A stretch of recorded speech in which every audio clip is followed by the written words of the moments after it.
and we need to embrace it. And I saw so many lives cut so short, and I still have those pictures of those guys in my mind back then when I was a kid. I still have those pictures in my mind. We were kids. I graduated from Truman County High School in 1967. I came up on the draft in October 1967. So as soon as I saw that I was on the draft, I went ahead and volunteered and went in. At that time, the draft was mandatory military service. You had a local board. They were citizens of Truman County that chose the ones who were going to be going. And just to give you an example, if you were on the Board of Education and you had a nephew or a son, or would you choose him to go into the military? Oh no. You would choose somebody else. For example, on the draft in October 1967, there were 3 white boys and 3 black boys from Truman County drafted in for military service.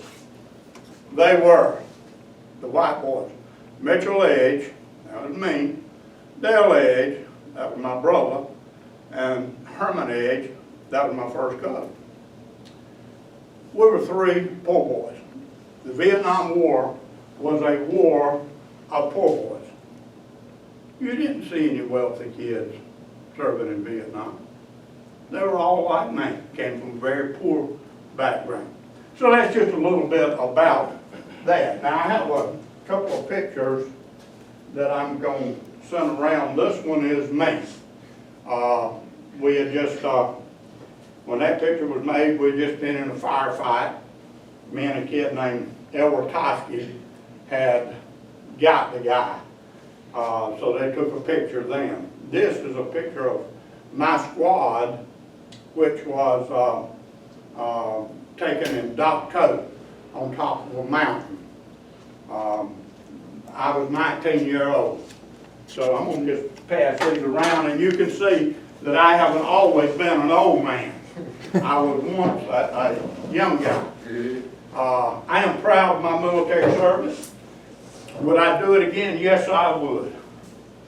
I bleed red, white, and blue. If any of you, some of you know where I live, and you go out to my house, you're going to see 3 flagpoles.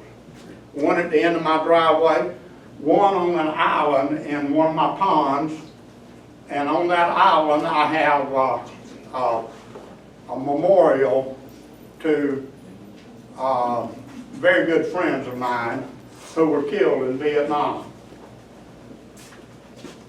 How many of you have ever seen the Vietnam Memorial Wall?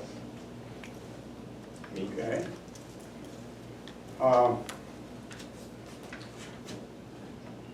These guys that I'm going to show you now, the first one I'll tell you about was Lawrence Coney. He was an old man. I think Sergeant Coney was 22. He was an old man. Probably the best soldier that I've ever known. He's a black kid from Chicago, Illinois. Chi-Town, as he called it. He was a heck of a soldier. He taught me to read maps, and he gave me some skills that saved my life several times. Jimmy Hankerson. He was a young black kid from North Carolina. He carried survival knives on each hip. And he could take those, every time we stopped, he was sticking those knives. And he could, you know, a tree far near that door there, he'd stick them every time. He just practiced it all the time. dang good soldier. The third one that I'll tell you about is Charles Maria.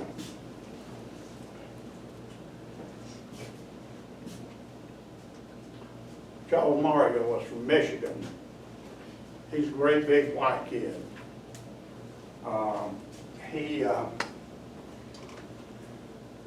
We could go through a village, patrolling through a village, and you have all these Vietnamese kids would come out begging from us. They wanted food, they wanted anything that we would give them. And I'm ashamed to say it today, but most of us were like me. They'd run them off, curse them, throw stuff at them, and I'm ashamed of that. But Charles Maria would, anything that anybody didn't want in their sea rations, he'd put in his rucksack. And he would carry that, and when we went through the village, he would give those things to those kids. That's the kind of guy he was. The night that he got killed, I was supposed to carry out an LP. It was my duty to take out, and I'm going to explain to you what an LP was. It was a listening post where you set up in a night defensive position. This is called an NDP. But you had holes all around. You set up in a circle and you dig in. That was called an NDP. You would have approximately, most of the time, around 5 people per hole. You dug a fighting position here. You dug a hole, and I'm going to explain to you how we dug those holes. It's what I call an entrenching joke, but I'll explain that in a little bit. They'd set up in an NDP. All right, just about dark, you'd send out what was called an LP. It'd be 2 men post to go out in front of your positions to be early warning if we're being attacked. They're going to see them first or hear them first. They blow the Claymore mine and get back in. Well, the night that I was supposed to carry, June the 30th, 1968, that I was supposed to carry out that LPs, it was supposed to be me and Jimmy Hankerson. The last helicopter that came in to resupply us that night had orders for me being promoted. So as a reward for my promotion, I didn't take out the LP that night. It came to Charles Maria. Charles Maria took out the LP. They didn't make it. Both Charles and Jimmy got killed. All right, now I'm going to go back and get to some of your questions. A lot of people think that when you're in a combat situation, the worst part is the fighting. But that's not true. The worst part is the day-to-day grind. Things have changed in the military from the time I was in to today. But we were loaded down like pack mules. We were going patrol. We carried what was called a rucksack. It had a metal frame and a nylon bag, something similar to your book bag. And in those we carried our food, which was sea rations, which was cans of food that you carried. So it was very bulky, very awkward, and if you had to carry a week's supply of cans of food to eat 3 meals a day, that's quite bulky and quite heavy. You open those cans with P38s. That is a P38. I've been carrying that P38 for over 50 years. It still works today. I can open a can with it. But I just wanted to tell you some of the things that you carry. You had all that food that you had to carry. Each person had his individual weapon.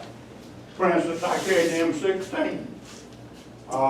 And with my M16, I carried 40 magazines of ammunition. You call them clips. Most people refer to them as clips, but they were military as their magazines. And I carried 40 magazines. That's quite a load. It's heavy. Carried them in bandoliers. They were, you carry them over your shoulders, and they had little pockets on them, and you put a bandolier in each one, or a magazine in each pocket. I carried 40. That's pretty heavy. You also carried a machete. Part of the time we were cutting through jungle. And folks, when you go to the river swamp out here and you say that's not a jungle. You think it's thick, but that's not a jungle. A jungle literally is a water, and you cut through it. And you swing that machete all day, and you're a whip puppy. I promise you. Each one of us, and all I can speak of is my company. I was Charlie Company, 1st 506th Infantry, 101st Airborne Division. We carried 2 hand grenades each. You know, they're about that big around. You couldn't put these things in your rucksack because once the fighting started, you drop your rucksack. It had a quick release on your rucksack. You drop it, and because you're not going to be running with this big rucksack on your back. You get rid of it. And then each one of us carried a Claymore mine. That is a mine that's half moon shaped and it had little legs you set it on and a cap, and you ran a wire to it. You set it out in front of your position, so if you start being attacked, the first thing you do is blow that Claymore mine. And it would bring smoke. It was pretty deadly. Every one of us had to carry a Claymore mine. Each one of us and my squad, because my squad was a machine gun squad, each one of us had to carry 200 rounds of machine gun ammunition. It came in belts. You could carry the belts around your neck. Each one of us carried an entrenching tool, which was a little small shovel that when you stopped in the evening, when you stopped your patrol, you had to dig in. You had to dig a hole, a defensive fighting position. It was awful digging those holes with those little bitty shovels. But you would do it because those holes were nice when you were under attack.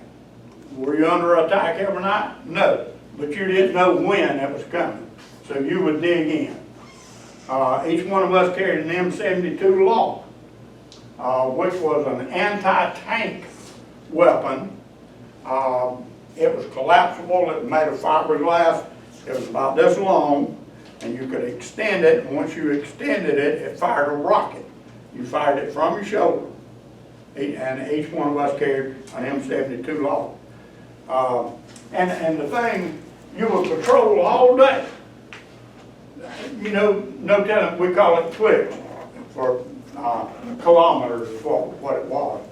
But if you travel 5 clicks through the jungle, you have done all that cutting and all of that, and you get through the jungle, and you got to set up in an NDP. You dig in, all of your possessions there. You got to send out your LPs. Those people who sent out on LPs did not sleep. They had to stay awake as early morning. The next morning when you came in and started patrol again, those guys had been all night without any sleep. Just the day-to-day grind, folks. I can't tell you how difficult it was. It was awful. It was awful. You'd reach the point to where you were just totally exhausted. Then we would usually be out 2 weeks, 10 days, and then they'd bring us in to one of the base camps or fire base and give us a chance to get a shower. By the way, you went all this time, you didn't have a bath. Most of the time, I never took my boots off, and I'm paying for that today with my feet, but you just couldn't. The different terrains, the mountains. When we were at Dog Toe, we went out in 5-man patrols. We controlled the mountaintops. The enemy controlled the valleys. What we would do is go down and patrol and set up in positions at night, and if we could make contact with the enemy, then we would call in artillery on them, and we would get out of there. Then, of course, the jungle, and the worst to me, I think, were the rice paddies. Rice paddies, do you have any idea what a rice paddy is? They're big fields that are divided up with terraces, and they flood those fields. When they plant the rice, they flood those fields, and those rice paddy dikes, the terraces, they would grow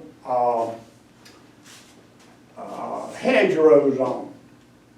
So you slop across the rice paddies, bogging up, it's just awful trying to get through them. And then you had to cut your way through the hedgerows on the rice paddy dikes. It's just awful. All right, now I'm going to go back, and I've kind of given an overview, and I'm going to try to answer some of your questions. And the first one I've already answered. What was the hardest part of the war for you? And that was the day-to-day grind. I got to Vietnam in March of 1968. And from March 1968 through July 1968, it was hell, to put it lightly. It was awful. Then after that, it calmed down quite a bit, and it wasn't nearly as intense. We didn't have the days-long fights. Most of the time, it was a quick ambush, sniper fire, small stuff. Now, I will tell you, I left Vietnam in March 1969. How many of you have ever heard of Hamburger Hill? Any of you ever seen the movie Hamburger Hill? Nobody? My God.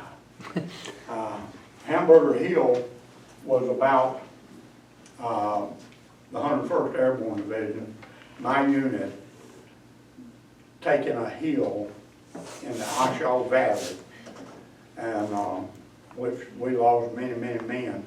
But we didn't hit Hamburger Hill until May the 5th. I had gotten out in March, so that was my unit there, but fortunately I'd already gone.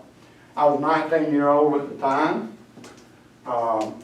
What was it like being shot at? You know, I get so disgusted with these gangbangers today out on the street shooting at each other. To take a person's life is an experience that you'll never forget. I don't see how these young people's life is so unimportant to them. I don't understand that. The most precious thing you have is your life. I just don't understand it. it's not a lot of fun being shot at. How did the war change you?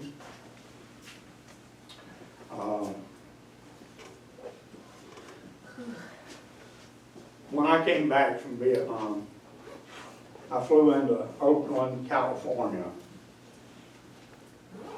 And when I got off the airplane, we had to travel about as far as from here to the office to the intake building where they took us in. We got out of our jungle fatigues and they gave us dress greens and gave us travel pay to go home. When I got off the plane, there were hundreds of people out at the fence, 75 yards from us. And they were calling us everything imaginable. They were cursing us. They were, it was awful. And we could do nothing about it. If they had turned us loose, I believe we could have changed. And then, when we went in, they gave us our travel pay, gave us dress greens, and they told us, as soon as you can, get out of your uniforms, don't travel in your uniforms. And I said, yeah, I'm proud of my service. I'm going to travel in my uniform, and I did. To this day, I hate California.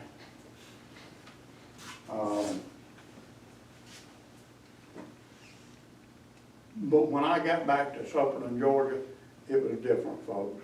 I did not get the same reception in Summerlin, Georgia that I got in California.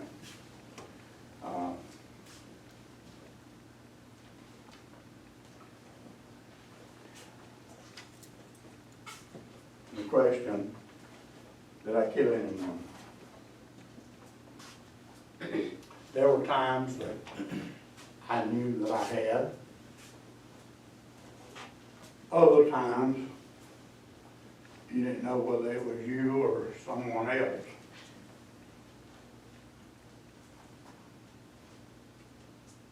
One of those people, I see that face just about every day of my life.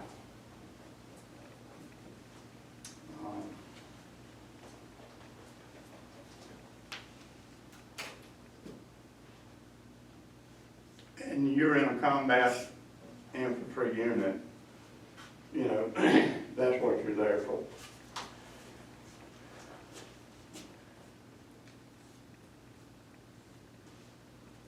During your training,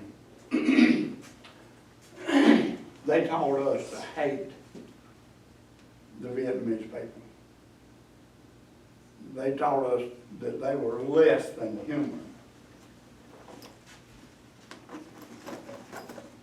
And as you ran or marched, you sang cadence.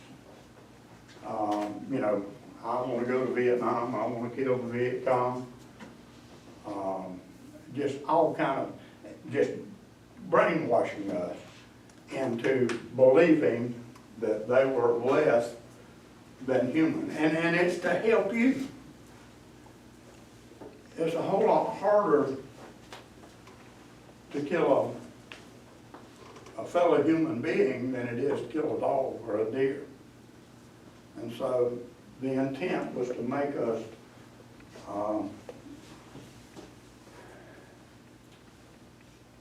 anyway. Did you have someone close to you die in the fighting? I've already shown you the 3 names there. There was 10 people in my squad. Those 3 were killed. They were very good soldiers. What was your favorite weapon of war? Of the war. The M16 was good to me. But now, the M60 machine gun, the one with the belt-fed ammunition, it would bring smoke. When you open up with a M60 machine gun, you got results. And of course, the enemy zeroed in on the M60 machine gun trying to knock it out. So our machine gunner in my squad was a black guy from Thomasville, Georgia, a guy by the name of Milton Green. And he could make that machine gun talk. I remember one particular time we had set up in an ambush, and we sprung the ambush, and we got the leaders, but there was one of them that was running back toward the wood line, and old Milton Green got up and tore out after him with a machine gun and got him. He's a heck of a big old guy, strong as a mule. Really, really good guy. Were you injured during the war?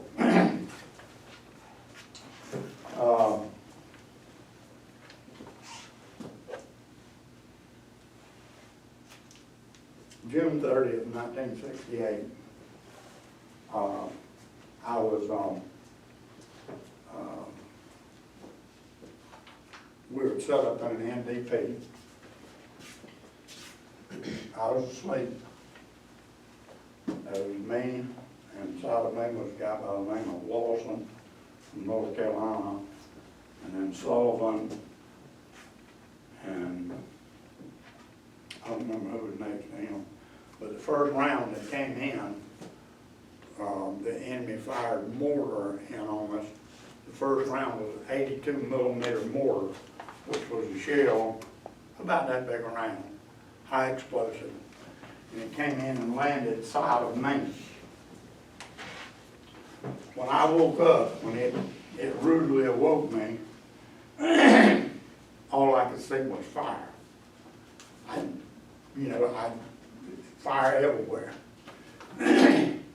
But I heard my squad leader calling me. And I just crawled toward his voice and fell into the hole. And of course, all heck busted loose then. We fought all night long. But that first round got me at the top. Burned me down the right side. I had small pieces of shrapnel inside of my head, my arm, down the right side. But I wasn't hurt bad. And as a matter of fact, during from June 21st to July 4th, I think there was 4 or 5 people in my company of 110 people that were not killed or wounded. Most of them were like me, not badly wounded, but wounded. That's just to give you an example of what it was like.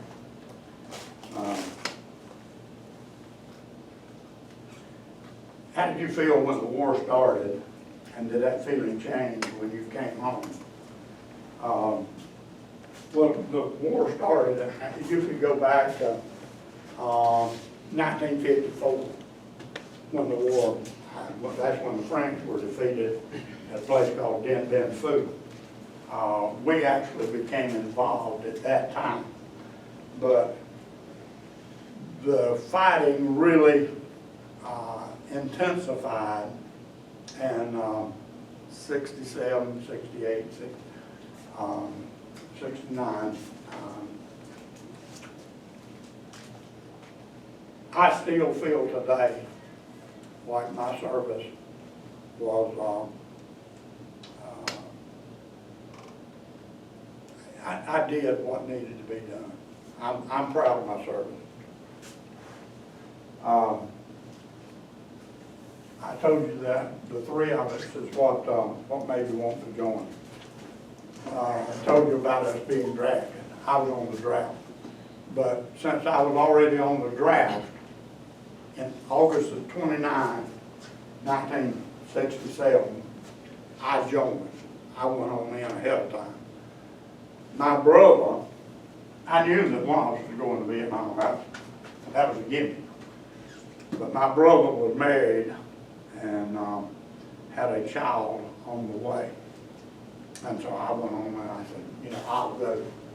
And I went on and joined and volunteered to go. Did you have a family of your own? At that time, I was not married. I had my parents. And, I got to Vietnam and I thought, poor old me, I'm over here in this hellhole getting shot at. And, I felt sorry for me. But after I got grown and I had children of my own, you know who suffered the most when I was in Vietnam? My parents back home. I can't imagine what it would be like if Zach were put into a combat situation today. It drives me crazy. But the family back home, and I look at all of the 58,000 men that were killed in Vietnam, and I look at their families, and I think of the loss, and they didn't just lose them. As long as they lived, they still feel the loss. And I think about when we'd set up in these NDPs after we dug in and all that. We'd sit around. Every one of us smoked. That was a gimme. The military gave you the cigarettes and literally encouraged you to smoke. Thank God I quit, but they did. And we sit around smoking, and we all had dreams. I want to do this. This is my dream. We'd tell each other what kind of car we were going to buy when we got back to the world. And I've got to realize all of my dreams. But those three guys that I showed you there,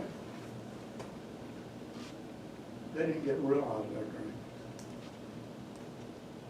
I have realized all my dreams. I had a wonderful career, got a great family. I've enjoyed life. They missed all of that, and so did their families. Do you regret being part of the Vietnam War? I do not. I regret that it turned out the way that it did. Why did we lose the Vietnam War? Any ideas? We never lost a battle. Not one battle did we lose, yet we lost the war. Tell me why. You gave up. Why did we give up? Got tired of fighting. The news media. They turned the people against the war. And it really happened in 1968 with the Tet Offensive. That was when the VC and the NVA attacked every major military installation in South Vietnam simultaneously.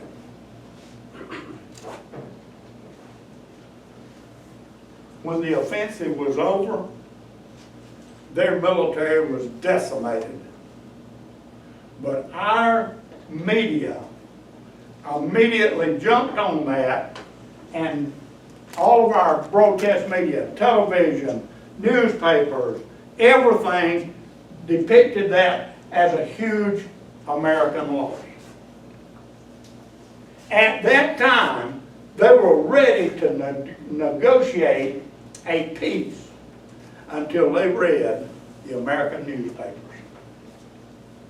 And that's a fact, folks. We had them on their knees.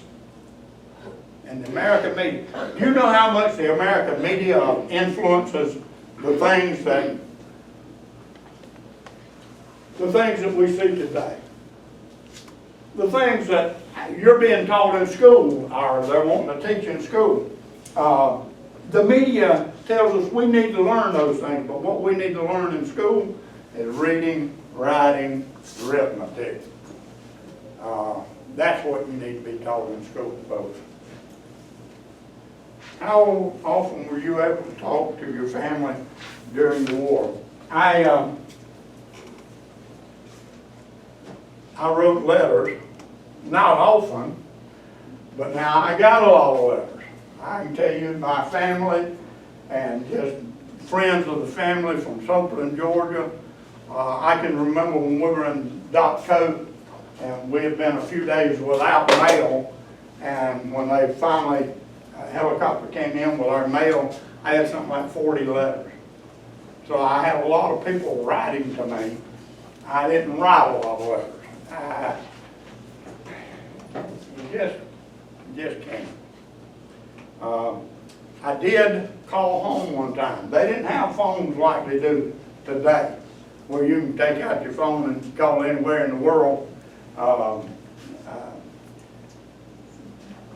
At that time, I was staying out on the Vietnamese compound at Quang Dien, and the colonel, I was getting ready to come home, and the colonel came out and talking to me and asked me if I was going to make a career of the military, and I told him no.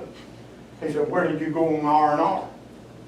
I said, "I didn't get one. I put in for one, never got one." R&R is where they would fly you out of country to some location and you stay 5 days and then you come back and finish out your tour. And he said, "Well, I want you to go on R&R." So he put me on his helicopter and sent me into Wade. And they had a station in there to where I went in and told them the phone number that I wanted to come. I didn't have any money. You didn't need any money in Vietnam. All my money had sent home. So I had to get some money so I could go on R&R. So I went in there and gave them the number and just went in and laid down and went to sleep on the floor. And 4 or 5 hours later, they finally got my mother. And the way I had to talk, I would have to talk to my mother, and when I got through with what I had to say, I had to say over, and then they would flip the switch and my mother could talk. Well, I was used to that kind of jargon on military radios and phones, etc. But my mother wasn't. So I mean, she was really confused about. Anyway, she sent me some money, and I went on R&R.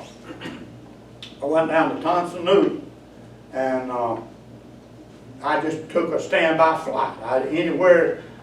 They had R&R at Bangkok, Australia, Taiwan, Hawaii, Singapore. Those are some of the places. So I was on standby. I just took the first flight available, and I got a flight to Bangkok, Thailand. I stayed in Bangkok, Thailand for 5 days, and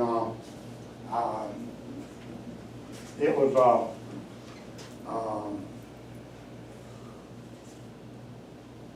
lot of fun. I'll leave it at that. Were you married when you left? No, I was not. And I'm glad. I came back. They sent me out to Fort Hood, Texas. And at Fort Hood, Texas, there's a college near there. There's a small Baptist all-girls school. And I just had to go there and see that place. First person I saw was a girl by the name of Susie Williams, pretty red-headed girl, and I married her a year later. And we're still married, going on 53 years. Did you always agree with your fellow soldiers, and if not, were you allowed to give your opinion without a fuss? Oh, we argued about certain things, and never any serious conflict. You had to get along. What do you know about Vietnam? What would the climate be like? Do you have any idea? It's a tropical place. What does tropical mean? Hot. It's hot. It's hot. The coldest days of my life were spent in Vietnam. In a tropical place, and you were cold. Let me explain to you. When you were out patrolling, you were soaking wet. Your wet was wet. Your clothes, yeah, everything was wet. When the sun goes down and you're soaking wet, even here in South Georgia, in July, if you're outside and you're soaking wet, when the sun goes down, what happens? Cold. You're cold. There's no way to get warm. You just froze. So while we were, I told you that there'd be 4 or 5 people, and one on the whole was staying awake, looking. But the other 4 would be asleep. And then you rotated. Somebody else would get up and stay up for 2 hours, and that's what you did. But the other 4 were sleeping. You ever seen pigs? Little pigs, when they're sleeping. Have you ever, you city folks, they pile up in a pile to stay warm. We piled up, literally piled up in a pile to stay warm. No, we weren't gay. But, you know, body heat, and that was a miserable, miserable feeling. I throw something else to you. When I got to Vietnam, and they sent me down to my unit, and I went in and reported to Sergeant Coney, and so we're getting ready to go out on our first patrol. And he said, the first thing you need to do is get rid of your underwear. What? Get rid of your underwear. Why? Because when you're out patrolling like that, and you got soaking wet, your outer garments will dry somewhat. What about your undergarments? They still wet. What will that do to you? Walking in 95-degree weather with wet underwear on. It'll make you raw. You know. And just simple things like that you don't think about. But you learn to adjust to adversity. You have to. We had a great bunch of guys. I got to tell you about one guy.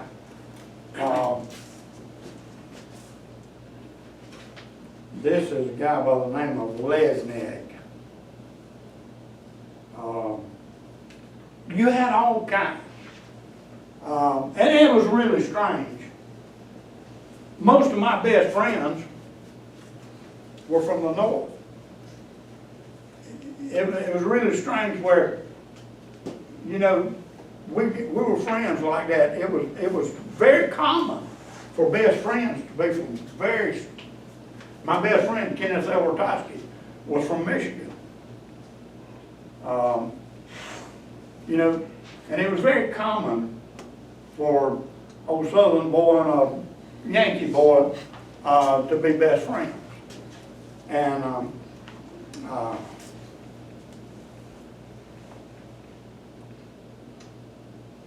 I don't even know where I was going with that, but I was talking about Lesniak. They would take you in the military at that time if you had enough breath to follow the mirror. This guy Lesniak, he's from New York, and we didn't realize it until probably 6 months over there when Lesniak never said anything, never talked to anybody. He'd mumble a few words every now and then, but to start with, he knew very little English. He was from Poland. But secondly, he was dumb as dirt. I mean, I can't tell you, he had no business being in the military, none. My first experience with Lesnick was I had been made a fire team leader. And Lesnick was in my fire team. They put him in my fire team. And we were ambushed in a rubber plantation. And we were under heavy, heavy fire. And I lost Lesnick. He was supposed to be, you know, with fire and maneuver. Well, I lost Lesnick. And finally I found him, and while all this fighting, explosions, awful things happening, Lesnick was over there leaned up against a rubber tree, just watching. That tree had been shot all around him, and that rubber is just running out and running down on Lesnick, and he's standing there just watching. The night that I was hit, Lesnick he never got hit.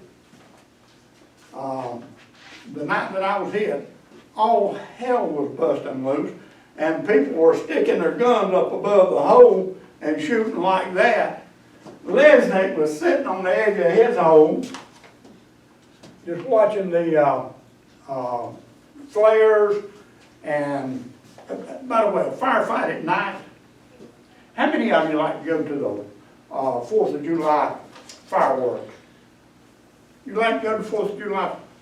Well, it's beautiful, right? That's about what a firefight at night looks like. It is absolutely beautiful.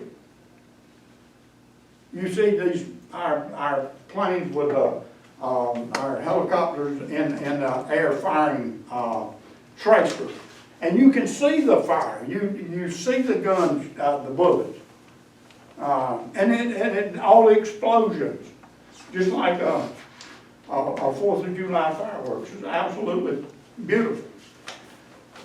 Lesnick was enjoying that. All right, skip forward. Lesnick was in a combat infantry company, never fired a round. Never fired a round. After they pulled me out of my company and sent me out on a Vietnamese compound with a lieutenant, and we were a liaison between the 101st Airborne and the Vietnamese people. Vietnamese, it's called Rough Puff. It's about like our National Guard. We stayed there on that compound, and if they got in a firefight, we would call in artillery from the 101st Airborne. But that's what we were there. Anyway, I was out there, and when I came back off an R&R, and I was going back to my old company, and Lesnick was out on the runway there, and he had his arm in a sling, and I went over and, "Man, what happened to you? You get hit?" And I couldn't understand what he was saying, but I went on down to the company there, and I asked him, I said, "What in the devil happened to Lesnick?" And he had gotten in a new squad leader. And this squad leader didn't know that Lesnick was living a charmed life. And so Lesnick was standing on top of a bunker, and they started getting mortared. And Lesnick is standing there watching the mortars come in, and on top of the bunker, and his squad leader saw him and ran and jumped, knocked him off, and broke his shoulder. And so they sent him home. But you had all kind in the military, all kind. How did you feel when you were there? I was scared to death part of the time. Anybody that says they were under fire and not scared is a lie. What were your thoughts when you heard that you were going to war?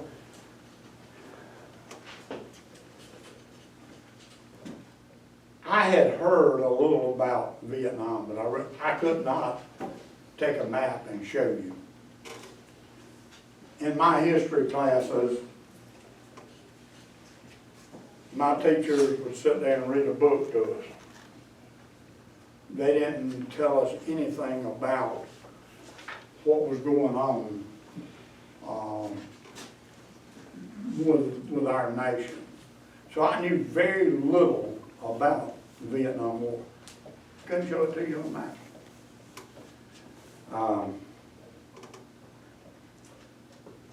Did you really hate the Vietnamese? When I was there, yes. And I think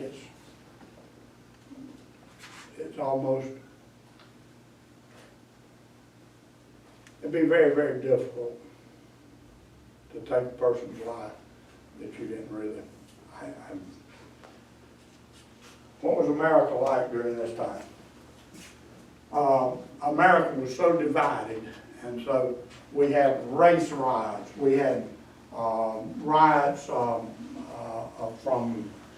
anti-war riots. We had all kind of stuff going on. And when I was in Vietnam, Martin Luther King was assassinated. Well, what effect did that have on the race relations in Vietnam? You don't care what color they are if they got your back, folks. You take people and put them in that situation, they don't care about the color of your skin. They care about how you're going to help them survive.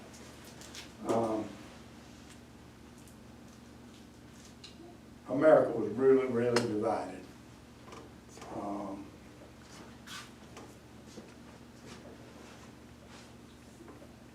Can you describe what war is like?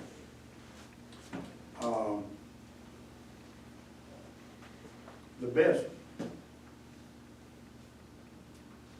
best definition that I can give is, the battles were bad, but you kind of went on adrenaline. The worst part is not knowing what the next thing is going to be. For example, not only did you have to worry about being attacked, but wherever you were patrolling, I told you we patrolled daily all over the place. Wherever you were patrolling, the enemy planted traps, bungee pits, mines. My platoon sergeant was a guy from Abbeville, Georgia. You know where Abbeville is? Old Wilcox County. He was from Abbeville, Georgia. His name was Sergeant Harrington. And we were out on patrol in an open field. I was walking point for this element. Sergeant Harrington was walking point for that element. There was probably 15 men behind him, 15 behind me. And it was a platoon, and we were going into a wood line. And so there was a trail in this wood line. So we came in, and Sergeant Harrington said, "I'll take point." He went in, and his RTO was behind him. The guy carrying the radio for communication, he's called RTO, was behind him. And then I came in behind Sergeant Harrington and his RTO. You had to keep a distance between them. I was probably 15 yards from Sergeant Harrington. He stepped on a booby trap mine. I was far familiar to Dr. Combs from him, And the concussion knocked me just as flat as being hit by a train. I mean, it just almost knocked me out. It blew Sergeant Harrington's legs off, and his RTO, a guy by the name of Grace from South Carolina, got one small piece of shrapnel right here, and it just messed up his sinuses, so they sent him home. But Sergeant Harrington, well, his legs were not completely blown off. They were dangling by just, practically nothing. I had put tourniquets on his legs while the medic was getting an IV in him, and but you faced those things daily. What had happened, and I don't know why Sergeant Harrington decided to take point. Your platoon sergeant doesn't walk point, but he decided to take point. Would I have stepped on the mine? I don't know. I might have, or I might not have.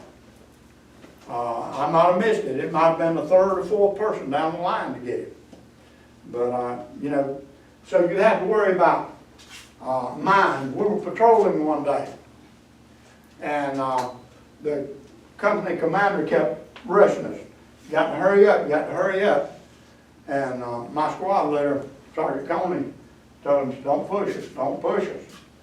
And finally, I was walking point, and Sergeant Coney was behind me, and he was, I told you, he saved my life many a time.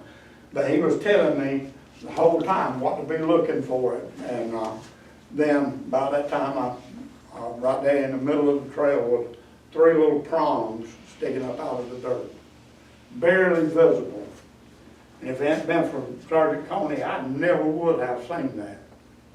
But I did see it. There's a bouncing Betty. You step on it, and it explodes. Probably take your leg off the original explosion, but it'll throw the mass of the bomb up about chest high, and it explodes. And you look at all the people there that it was got. So you had all punji pits.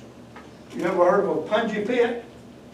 They would take bamboo, dig a hole, and they would take these bamboo shoots and stick them down in the ground, make them very, very sharp, and then they would cover over this pit with leaves and camouflage it where you don't see it. And you're walking along there, you step on it, and you go down in the punji pit. Most of the time, it was not fatal. Most of the time, it just, sticking your legs, and they would put feces on them so that it would cause infection. And, it was things like this. For instance, we had this one guy, we were walking through the jungle, and a guy by the name was Gasparo. And he hit a tripwire, and they had a limb, and they took and tied bamboo shoots on that limb and had that limb pulled back. So when he hit the tripwire, the limb came around, and he was about the 4th one in the row. Why the other 3 didn't hit it, I don't know. Poor Gasparo hit it, and it came around and stuck one of the bamboo shoots up his nose. We had to cut that off and medevac him. I'll tell you another story about Gasparo. I can just think of all of these guys, and Gasparo, when you're out like that, we set up in an NDP like this, night defensive position. Nature takes its course, and somebody has to go to the bathroom, somebody has to go with them and pull guard while they're taking care of business. And so this one time Gasparo had to go, and so I walked outside the perimeter with him, and I'm sitting there pulling security, and a sniper opened up.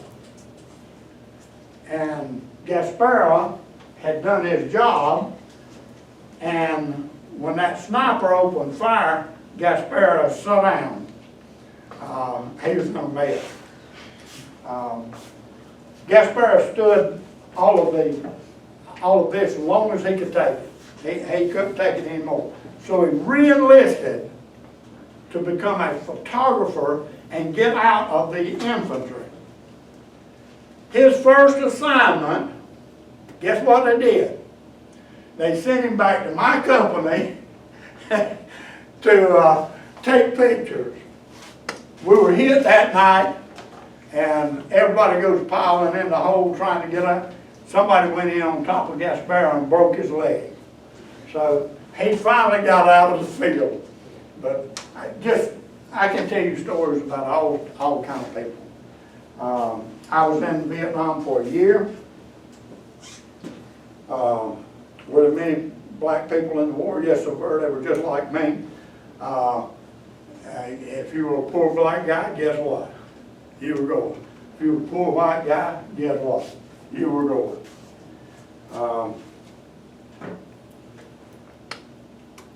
And I talk about being in Vietnam. There's many times that I was in, many times I was in Cambodia and Laos. Were we supposed to be there? No. But we were.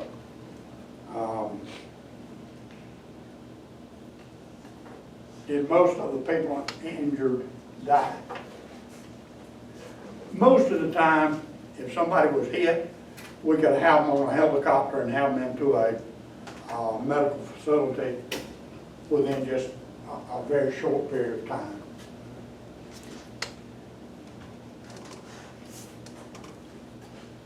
There was every kind of weapon you could think of. They had an airplane, we called him Spooky. And one night we were being overrun. They were already gotten in our perimeter. We were being overrun, and Spooky came on the radio. We were trying to get a flare ship, somebody to come in and drop flares for us. Spooky came over the radio and said, if you'll mark your positions, I'll give you some help. So all around the perimeter, we popped flares. Spooky was a C-47 fixed-wing airplane. And it had, I don't remember how many miniguns it had on it, but one burst from its miniguns would put one round in every square inch of an area the size of a football field. That's a lot of firepower. Like I said, we were being overrun, and Spooky, when we marked our positions, in 3 minutes time, it just became quiet. He saved our behinds. I've already talked about the drought. What was the cause of the war? Anti-communist. You know, it's interesting to me. We have always been anti-communist. And yet, today, folks, we are electing people to make America communist. If you don't think that's offensive to me, I don't want to get political, but AOC and some of that bunch, they're communists. Do you have any idea what it'd be like to live under a communist regime?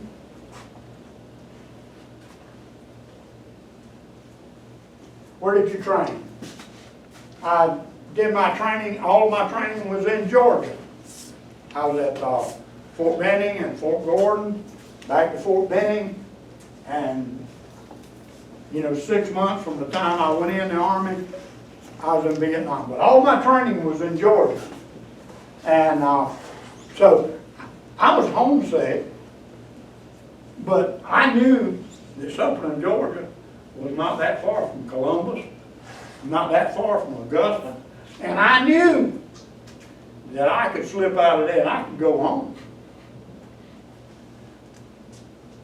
When I stepped off that plane in Vietnam, and the smell that hit me, the stench, the sulfur from the firing of the artillery and all that, just a horrible, horrible smell. And I thought, oh my God, I can't go home now. And you're talking about a homesick little boy? If nobody had been around, I'd have been crying like a baby. But you know, you can't cry. And I wasn't the only one that felt that way. We were a bunch of scared youngins. Who was the main general at that time? General Zace was commander of the 101st Airborne Division. I think he had a lot of bad advisors. They came out with a directive at one time and told us, we were infantry soldiers, but they came out and Captain Winters read us the directive saying that you could not fire until fired on. If you see an enemy, you see them with an AK-47 or SKS or whatever weapon they may have had, you couldn't shoot at them until they shot at you. Captain Winters read us the directive, and he said, now I've read this to you, and I'm going to tell you what I'm going to do. If I see him, I'm going to kill him. So they started trying to tie our hands as to what we could do. How did the world react to the war? The world was pretty divided. You had, like, when I was in Vietnam, there were some Australian soldiers there. There were some British soldiers there. There was some Thai soldiers there. There's some Korean soldiers there. We call them the Rock Soldiers, Republic of Korea.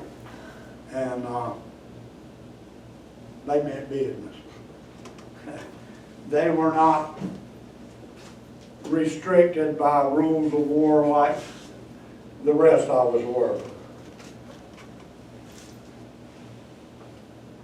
What was it like after the war in Vietnam, in America, around the world?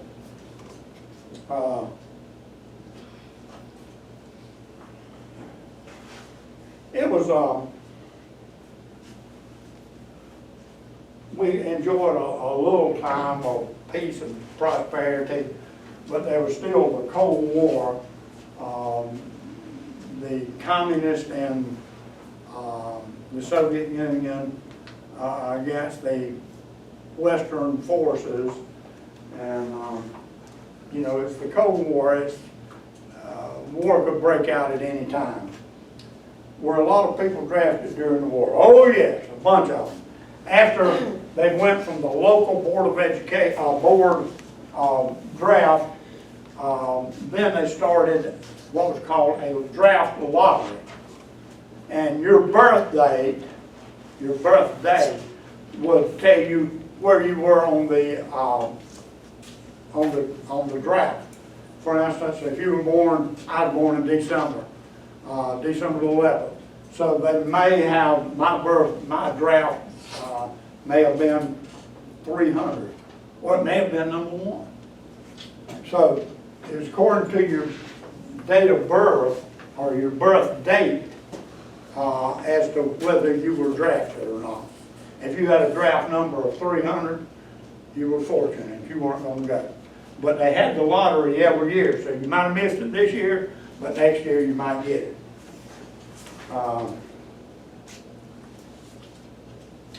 What were the different things that went on during the war? There was all kinds of stuff. What was who was your best friend during the war? Kenneth L. Witowski. I've talked to Kenneth one time since we've been home, and that's all. I've tried contacting him other times and haven't gotten him. And was there someone's death that bothered you the most? Charles Mario. I told you about him. He was a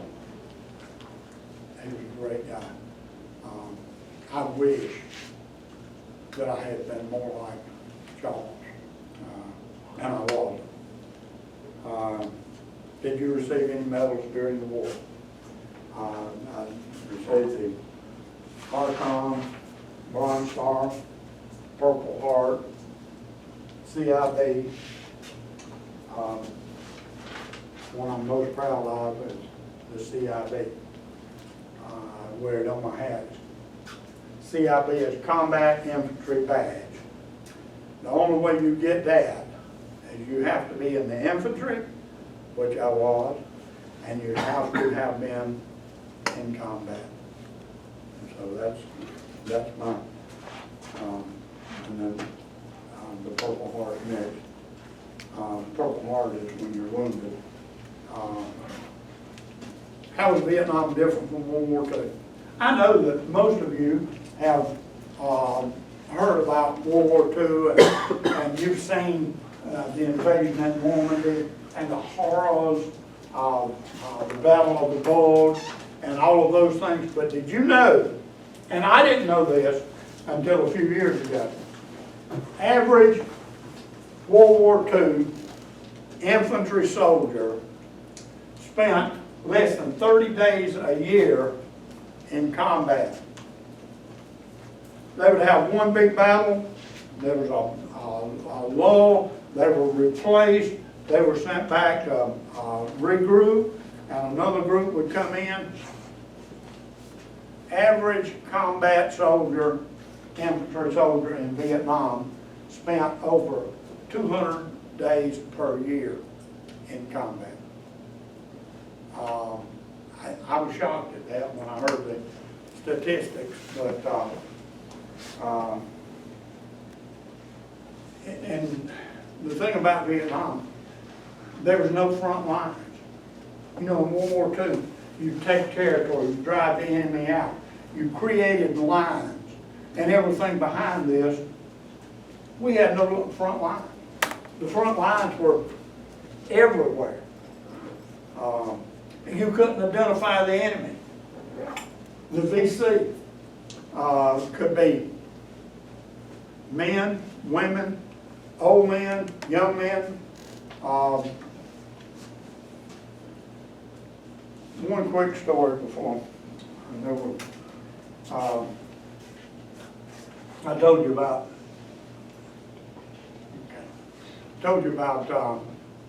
June and July of '68. And June 21st, 1968, I was walking point for my company. We had a 5-man point. I was on point, and then my squad leader was behind me, and then we had out 2 flanks, and of course his RTO, and we were going through the rice paddies, and we came across an old Vietnamese man, and he pointed in front of us and said, "Beaucoup VC, beaucoup VC." What does that mean? Beaucoup is a French word meaning many.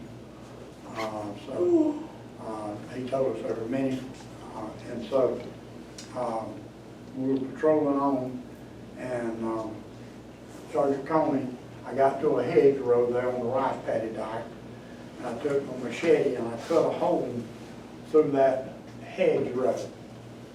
And Sergeant Coney told me, put it on rock and roll. What do you mean by that? Put my M16 on automatic, and told me to put it on rock and roll. So I flipped my trigger guard back, and I put it on automatic, and I stepped through the hedgerow, and when I did, my machete came up and hit my trigger, and I fired off a round. We had walked into an ambush, and all heck broke loose. I mean, it was just we had walked into a regiment of NVA, about 500 or 600. So the five of us, we were a five-man point, just hit the ground where we were. And everything busting loose all around us. And we laid there. That happened about 10 o'clock in the morning on June 21st. And we laid there in those rice paddies until about 3 o'clock the next afternoon. We're laying there in the rice paddies, nothing to eat. We had run out of water. We're drinking out of the rice paddies. You know, the rice paddies were flooded. And speaking of the rice paddies, how did they fertilize their rice? Manure. With manure. You say, I wouldn't drink that water. You ever been thirsty? You would, I promise you. But we lay there in that place. We wanted to stay quiet. I guess they probably thought they got us with the opening volley, but it was 3 o'clock next afternoon before the rest of the battalion could get up and get us out. None of us got a scratch, but we lost several men during that fight. We were trying to medevac some wounded. We had these jets flying missions for us. And they have, when they're flying, you see the little jets fly over. They're carrying 500-pound bombs. You have any idea what a 500-pound bomb will do? But they were flying missions for us. You have a little spotter plane up in the sky. And he fired a white phosphorus rocket to identify targets. See, when you're moving that fast in those little jet planes, you can't see what's on the ground. And so he would be up there and he would fire a white phosphorus, and this white smoke would come up, and that's where he would drop his bomb on that white smoke. And so we had some wounded, trying to get them medevaced out. The helicopter was coming in. They popped a yellow smoke, and when that yellow smoke first starts coming out, it looks white. This jet comes in and drops a 500-pound bomb right there where we're trying to medevac the wounded. I was 50 yards from it, and it shook me like a rag doll. There was people right at it. One of them that broke his shoulder, and one man got his eye knocked out. I don't say I kept from killing 15 of them, but it didn't. But as soon as that guy let that bomb go, he knew he'd made a mistake. So he just peeled off and left. And when those jets are flying missions for you, they're dropping bombs, but they're also firing machine guns. And those machine gun rounds are attached by belts. And as they're flying over us, firing the machine guns, those links for those rounds are high as fire. And they're falling on us. We had all kind of firepower. And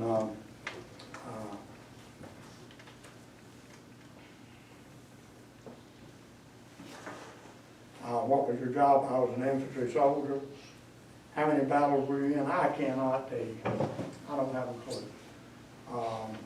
I was in, you know, sometimes it's just simple sniper fire. sometimes it was a couple of days long. Do you still think about the war?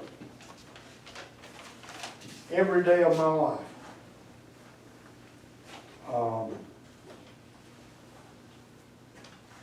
I can't see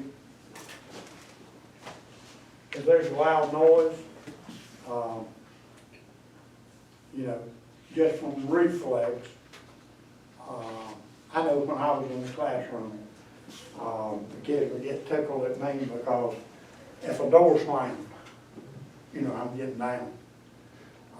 And it's just reflex.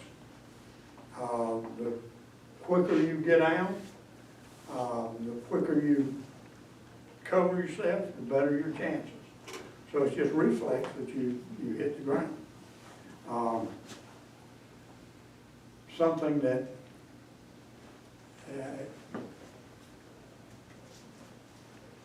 what do you do if you come under fire? Most of us think we got to get out, we got to get behind something, we got to get protection.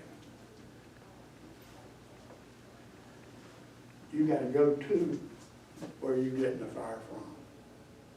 If you just lay there, they're going to eventually get you. So you've got to attack the possessions. And that's hard to do, folks, when you're laying there in a semi-protected area and you got to get up and expose yourself and go toward the enemy. It's hard to do. What's the difference in a hero and a coward? What is a coward?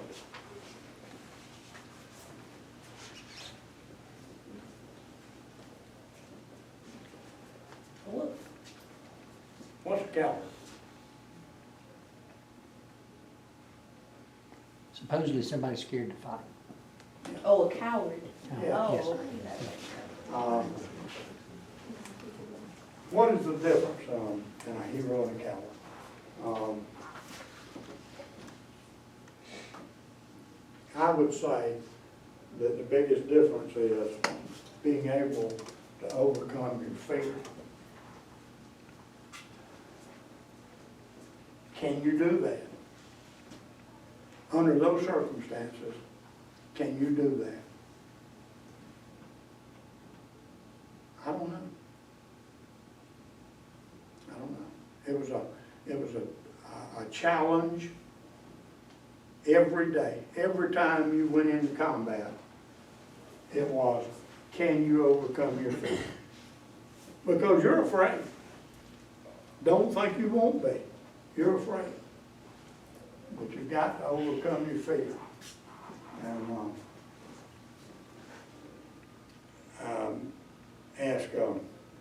I was Soapland Farm Center one time, and that was back several years ago.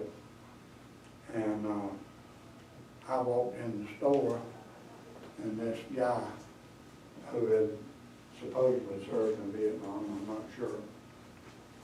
He was a lawyer, so I didn't know. But he,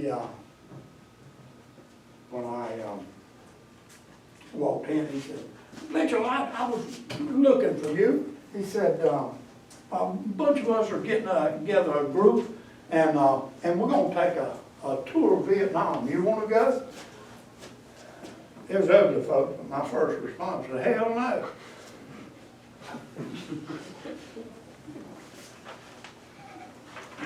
And you know, my worst fear, my thing about going back over there, there's still landmines all over the place. People are being killed daily. They planted landmines, we planted landmines, we had artillery rounds that didn't explode, we had bombs that didn't explode. There are people dying every day from ordnance that had been fired during the war that's still there.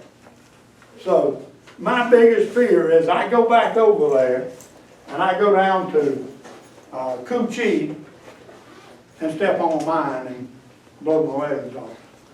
No, I don't want to go back. What were the Vietnamese people like? Some of the Vietnamese soldiers were as good as anybody in the world. Many of them were awful. Many of them were conscripts. They had been forced into the military. Many of their families were VC. So, the thing that stands out most in my mind about the Vietnamese people was the extreme poverty. I saw families living in sewer pipes. I appreciate your attention. Thank you. Thank you, Ms. Ayers. Appreciate you being here.